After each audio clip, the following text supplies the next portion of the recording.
অসহায় খলিফাকে হত্যার সিদ্ধান্ত নেয়। এমন সময় হালাকু খানের কতিপয় সহযোগী তাকে এক অদ্ভুত পরামর্শ দান করে। তারা তাকে বলে, যদি মুসলিম খলিফার রক্ত মাটিতে প্রবাহিত হয় তবে পরবর্তীতে মুসলমানরা বদলা নিতে চাবে দীর্ঘদিন পর হলেও।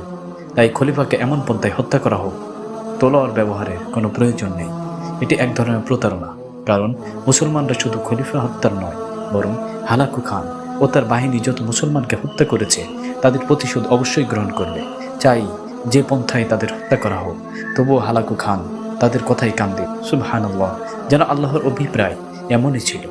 খলিফা এমন লাঞ্ছনাকর পন্থায় নিহত হলেন, পৃথিবীর ইতিহাসে কোনো খলিফা এভাবে মৃত্যুবরণ করেননি। মুসলিম অমুসলিম নির্বিশেষে পৃথিবীর কোনো রাজা বাদশার ব্যাপারে এমন লাঞ্ছনাকর ঘটনা শোনা যায়নি। খান খলিফাকে পদাঘাতে খুন করার নির্দেশ দিল।